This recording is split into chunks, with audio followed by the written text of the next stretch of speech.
या सणासुदीला करा छान चमचमीत पदार्थ घरच्या घरी, आणि ते सुद्धा अगदी सोप्या पद्धतीने. घरच्यांना आणि पाहुण्यांना करा एकदम खुश. पनीर लाहोरी हा जो पदार्थ आहे हा आपण कुठल्याही घरगुती पार्टी आहे किंवा एखादं स्पेशल जेव्हा दिवस असेल आणि आपल्याला नॉनव्हेज करता येण्यासारखं नाही आहे अशा वेळेला नक्की करू शकतो. बनवायला फार काही जड नाही आहे, इझी आहे. आणि तो जर खायचा म्हटला तर तो आपण नॉर्मल आपल्या चपातीबरोबर तर खाऊच शकतो, पण जर थोडंसं स्पेशल आणि हटके जर करायचं असेल तर तुम्ही नान किंवा कुलचा किंवा अगदी काही नाही तर तेल भरलेली जी आपण पोळी करतो त्याच्याबरोबर तो खूप छान लागेल. ही रेसिपी करताना मी मध्ये मध्ये खूप छान छान टिप्स दिलेल्या आहेत जेणेकरून ह्याची चव अगदी ऑथेंटिक आणि हॉटेलसारखी येईल. त्याच्यामुळे व्हिडिओ शेवटपर्यंत बघा. या रेसिपीसाठी मी अर्धा किलो पनीर घेतलेलं आहे. पनीर स्वच्छ धुवून घेतलेलं आहे आणि आता त्याचे मीडियम साईजचे तुकडे केलेले आहेत. खूप बारीक तुकडे ह्या स्पेसिफिकली रेसिपीला चांगले वाटत नाहीत. आणि आता आपण त्याला मॅरिनेट करून घेणार आहोत. त्यात मी घातलेला आहे 1 ते 1.25 चमचा मीठ, 1 चमचा काश्मीरी लाल पावडर,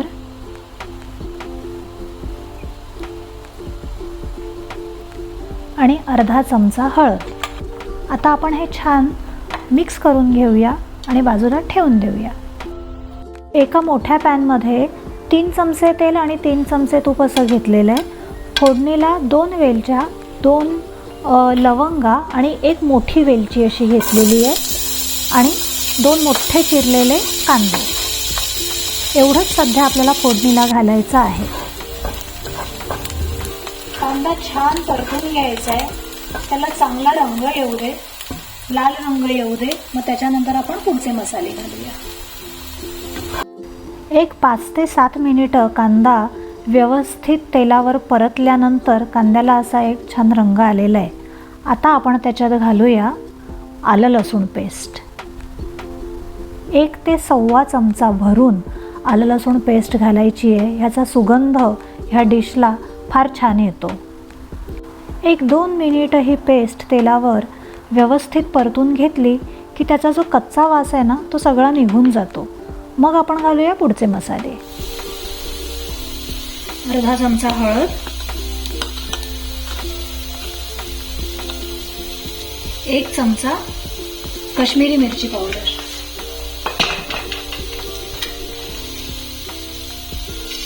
3 मोठे चमचे दही.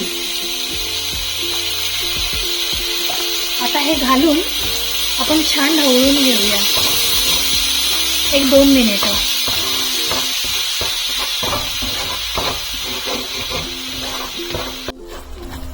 दह्याला एक छान 2 मिनिटं परतलेलं आहे आणि त्याला स्वतःचं असं तेल सुटायला लागलेलं आहे. आता घालूया टोमॅटो प्युरी.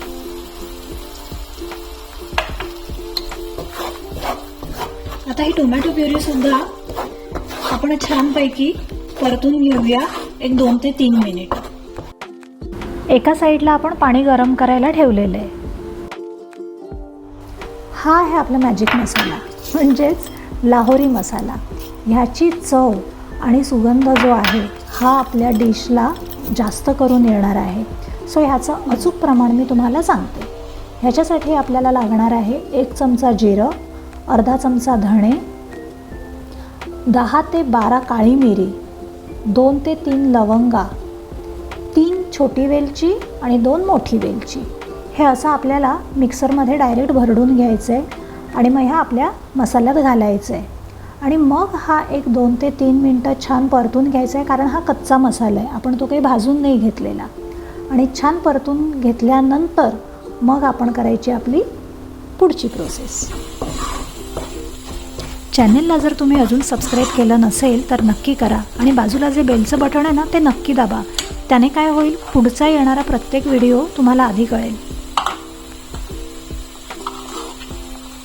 आता घालूया मीठ. मगाशी मॅरिनेशनला आपण मीठ घातलेलं आहे सो त्या अंदाजाने पुढचं मीठ घालायचं आहे आपल्याला.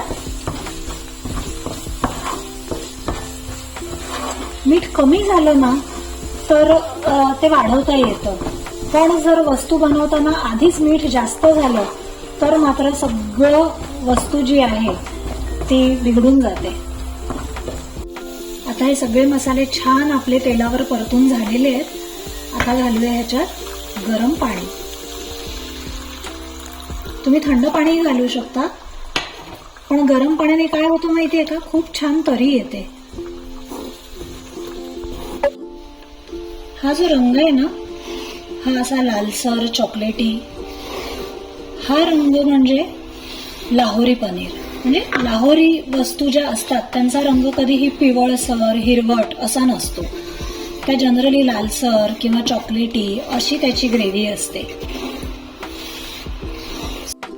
सो आता आपण पाणी घातलेलं आहे गरम, आणि आता ठेवूया झाकण आणि एक छान उकळी काढूया. 5 मिनिटानंतर एक चांगली उकळी आलेली आहे आणि आता वेळ आहे ती म्हणजे आपले मॅरिनेट करून ठेवलेले पनीर घालायची. ह्याला 2 तुम्हाला मी ऑप्शन देते. एक म्हणजे डायरेक्ट तुम्ही आता ह्याच्यात हे घालू शकता, आणि दुसरं म्हणजे हे सगळे पनीर तुम्ही एकदा छान तेलात तळून घेऊ शकता. म्हणजे अगदी जर तुम्हाला हॉटेल सारखीच चव हवी असेल किंवा अजून थोडं चवीला जास्त चमचमीत हवं असेल तर तुम्ही ह्या स्टेजला हे पनीर तळून घ्यायचे आणि मग या ग्रेव्हीमध्ये घालायचे. काय सुरेख रंग आलाय. आणि आता हे जे आहे ह्याला आपण एक 2 मिनिटं फक्त झाकण लावून ठेवूया.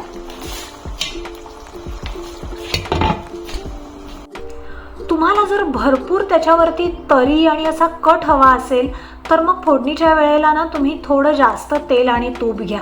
आता कसं आहे, मी शेफ जरी असले तरी सुद्धा एक गृहिणी आहे, आणि घरी जेवण करत असताना नुसतं चव आणि त्याचे लुक्स लक्षात न घेता घरच्यांच्या तब्येतीनुसार गोष्टी बनवाव्या लागतात. त्याच्यामुळे मी फार कमी नाही पण मीडियम असं तेल आणि तूप वापरलेलं आहे. पण जसं मी सांगितलं की तुम्हाला जर खूप छान तरी म्हणजे अगदी स्पेसिफिक कुठल्या ओकेजनसाठी जर तुम्हाला बनवायचं असेल कधीतरी, तर त्यावेळेला तुम्ही अगदी सढळ हाताने त्याच्यात बटर, तूप आणि तेल असं वापरू शकता. 1-2 मिनिटं झालेली आहेत आणि पनीरमध्ये छान पनीरचे मॅरिनेशन केलेले जे मसाले होते ते सगळे ह्या ग्रेव्हीच्या मसाल्यांमध्ये हे सगळे एकत्र छान झालेले आहे. आणि आता आपण घालूया कोथिंबीर पावडर. जर तुमच्याकडे ताजी कोथिंबीर असेल तर डेफिनेटली तुम्ही ती वापरू शकता. आणि पनीरचा आयटम असला की तुम्हाला माहिती आहे सगळ्यात शेवटी आपण काय घालतो ते कसुरी मेथी.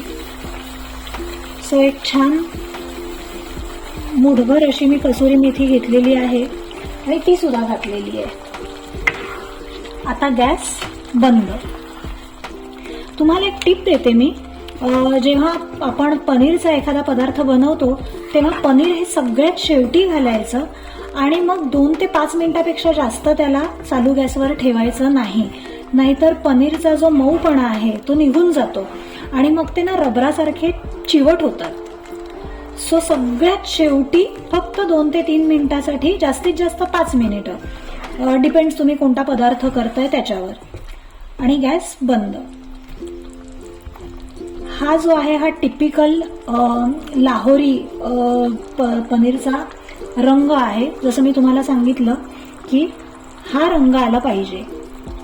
ही रेसिपी पूर्ण बनवून झाली की गॅस बंद करताना ह्याच्यात 1 ते 2 चमचे फ्रेश क्रीम म्हणजे आपली मलाई तुम्ही वापरू शकता. त्याने त्याला खूप सुंदर ऑथेंटिक अशी चव येते. म्हणजे अगदी हॉटेलसारखी जे आपण म्हणतो ना की हे घरी का नाही होत, तर ते तुम्ही घातलं की त्याला खूप छान चव येते. संपूर्ण घरात घमघमाट सुटलेला आहे आणि आपलं पनीर लाहोरी तयार आहे. रेसिपी तुम्ही नक्की घरी ट्राय करा आणि कशी झाली ते आम्हाला नक्की कळवा. ही रेसिपी जर तुम्हाला आवडली असेल तर चॅनलला नक्की लाईक आणि सबस्क्राईब करा. बाजूचं नोटिफिकेशन बटन दाबा म्हणजे पुढच्या अशा छान छान रेसिपीज तुम्हाला आलेल्या आधी समजतील. पुन्हा भेटू. बाय.